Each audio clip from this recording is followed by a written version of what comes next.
So you guys have obviously heard of the Z Fold 6. That is Samsung's latest flagship folding device, a device that I'm really familiar with. I mean, I've used every version of Z Fold for some period of time, and they've continued to make improvements to the mechanical aspect of the device, and then obviously also the internal specifications and so forth. There is a lesser known Z Fold device that's called the Special Edition, and it's not available in North America, but it is available in Korea Post. And this device might be like the perfect folding phone. It's not like some sort of special edition where they put a paint job on the device or gave you accessories inside of the package. It's an actual upgrade over the standard Z Fold 6. The hardware is different, the displays are different, the cameras are different, and this all sort of happened quietly in a device that for some reason is currently available in Korea. I don't know if it will ever be available elsewhere, or if it's some sort of precursor to the next version. Maybe this is closer to the spec you could eventually have for that. But like I said, it's an improvement in almost every direction except for one. There is one thing that the Z Fold 6 does that the Special Edition doesn't do, but I'll tell you about that after we talk about all the things that this one does better. Okay, well, first thing, the package is completely different. The standard Z Fold 6 will ship like this, a tiny little slim package with nothing extra included, no power brick. This is what the Special Edition looks like. And the other thing about the Special Edition, beyond the specification increase and improvement, is that it's only available in one color. So you can only get this in the black color, whereas obviously the regular Z Fold 6 comes in a variety of colors. Oh, wow, okay. Yeah, the unboxing experience is more premium here for sure. And we have a totally different texture on the device as well. A little bit more grip. Ooh, whoa. I think they've diminished the significance of the hinge here, like the crease. Oh my God, by a lot. What is going on here? Samsung is hiding an absolute marvel in Korea with this Special Edition. They call it a Special Edition. This is a totally different phone. This is without the display even turned on, and I can easily pick up the crease on the Z Fold 6, and it is nearly vanished here. The other thing to mention, in its folded state, the whole thing feels thinner. It is thinner. It doesn't feel thinner, it is thinner.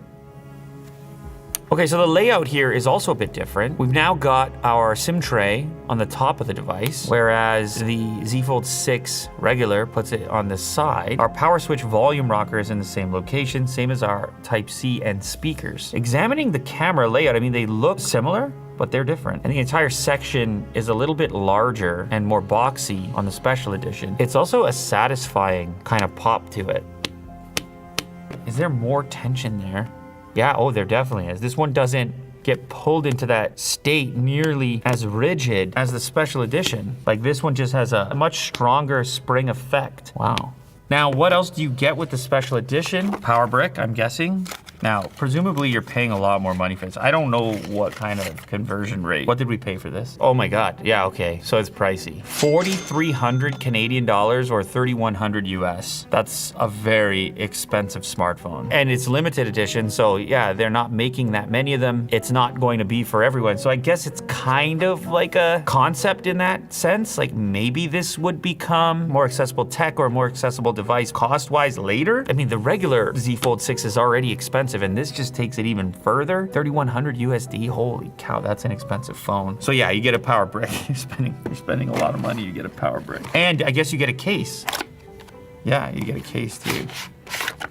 USB cable, case, SIM tool, so a more comprehensive package. Oh, this is cool what they did. They left a lip inside the front frame, so when you go to open it, you have a spot to grip. Sometimes it's just easier to determine where the ridge is. Is that worth 3,100 US? Probably not. I think the real compelling part here is the improvements to the display size and the camera and the overall fit and finish. Like, it does feel more refined than the Z Fold 6. This episode has been sponsored by ExpressVPN. I've been using a VPN for a really long time in order to, mostly for me, unlock content from regions that wouldn't otherwise be available. You'd be amazed at the different inventory of content though that exists on Netflix, say for example in the UK versus Netflix in Canada or in the US. For example, this past weekend I wanted to watch Pulp Fiction, not available on Netflix Canada. However, Netflix Argentina, boom, I'm watching it. But of course, VPNs go beyond that by enhancing things like privacy and security. See, there are data brokers out there that collect your online data, trace it back to you using your device's unique IP address. Obviously, this address is going to be different when you're working through a VPN. They then take that data they collect from you, sell it off to other companies or even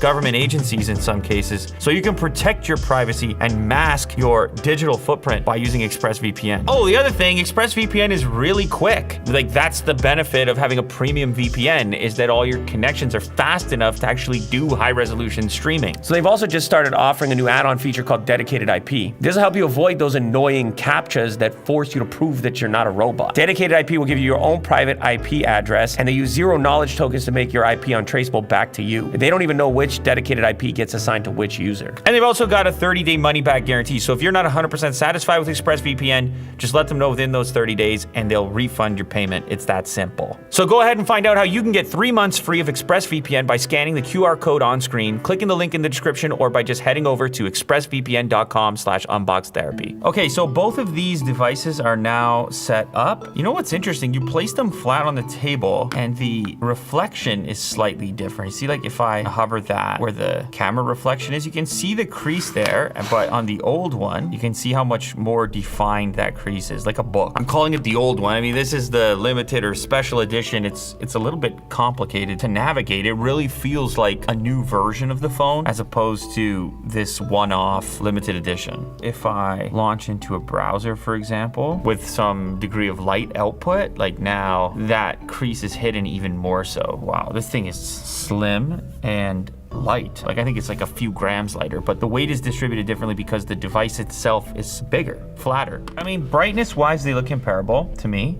Maybe the color temperature is slightly different. I mean, they're both nice looking displays, but as you can tell, the main difference here is that the special edition is larger. It's taller and it is wider by even more of a margin, all while being slightly lighter and diminishing the significance of the crease. And it should be the same story on the outside of the device, and it is. Both super smooth, obviously, 120 hertz AMOLED displays, but on the front, I feel like you're gonna notice it even more. This difference in display size, where the special edition is more in line with like a flagship kind of size. It's a lot closer. This is a Pro Max. It's getting a lot closer, bottom line. What about when it's not closed? Identical. So that's interesting. They found a way to make it thinner, just hinge design really, because when it's unfolded, it's identical. Yep, when it's folded, it is not. So this is hinge design and the tightness of the tolerances. That's cool engineering. One of the advantages of having this narrow folding device is that one-handed reachability is extremely high. If I needed to type something on the keyboard, you can see that my thumb just really easily reaches the entirety of the keyboard. And then over here, I don't think it's gonna be all that different, but we'll see.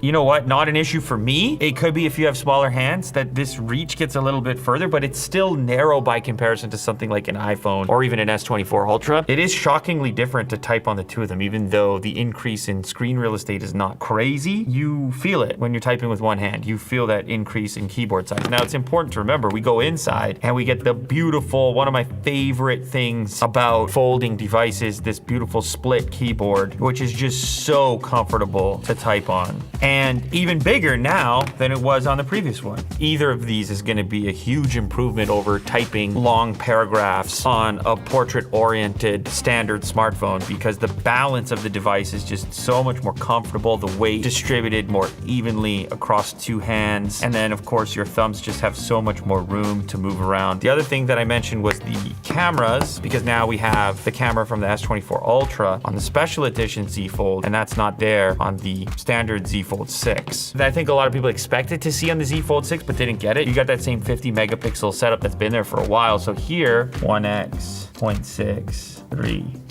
I'm just gonna open these up on the, wow, damn, dude, damn. And that's on the zoom. There's the ultra wide, color balance nailed. This is the best looking one. Look at that thing. Even me cropping in here, tremendous detail. Look at this, 200 megapixels. Let's try the same photo here. So now it's crazy. Look at that. So many megapixels to work with there. And you know, one of the things about these folding devices is such a better way to actually enjoy your photos. Crop in, move around the image, and just have such a better representation than what you're used to on a traditional format smartphone. Who doesn't want that? Now, one thing to note, they have decided not to have the hidden front-facing camera. So you can see that dot there when you have it in its unfolded form. It's a cool gimmick to have it obscured, but there is no hidden front-facing camera that I've experienced that performs as well as one that's exposed, but I don't use these anyway.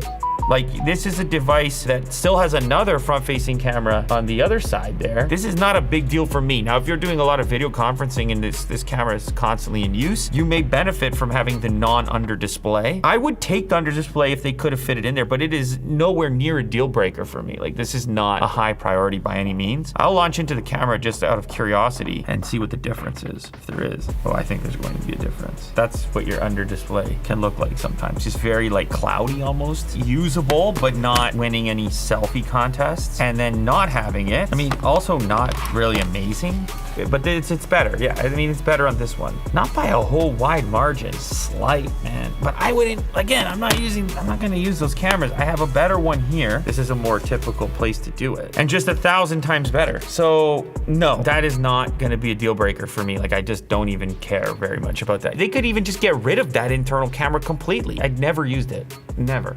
Can't think of a time I used it, but I'm not one of these people that's doing a tremendous amount of video conferencing. Let's go ahead and listen to the speakers. One of the best things about these folding devices, you never cover up the speaker grills. They stay exposed and they stay at ear level when you're holding it.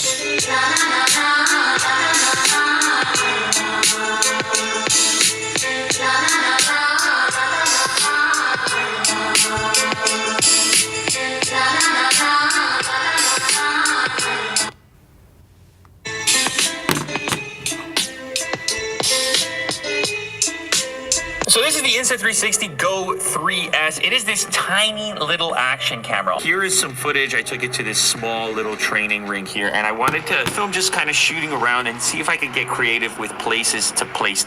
And that was the most stable, actually, which you'll see here. I shoot to the camera. Here we have a helmet mount, which showcases.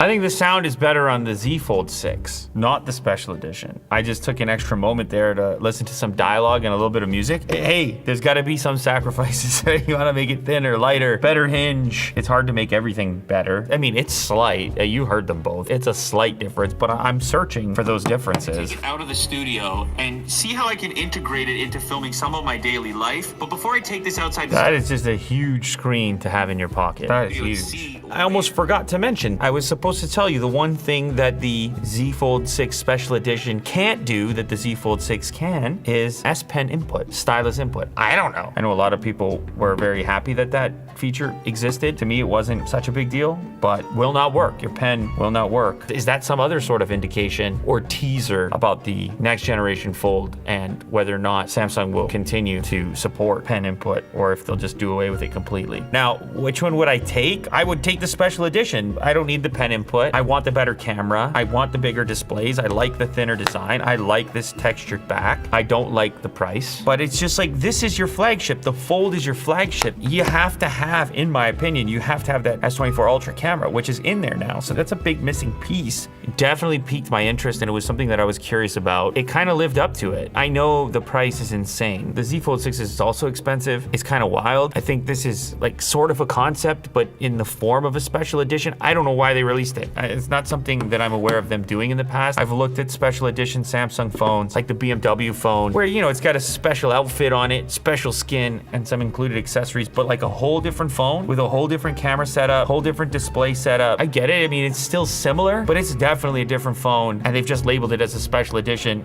of this phone. Is this a new thing that Samsung's gonna be doing? Was it a way to capture some data from a small group of users? I'm not sure, but it's definitely better. It's not really available. Even if it was available, I'm not sure a lot of people want to spend $3 grand US for a folding phone right now in 2024. I mean, outside of the real enthusiasts, power user types that can immediately see the value and benefit, but it's just not going to be mainstream. And this one is not meant to be mainstream, hence the special edition title.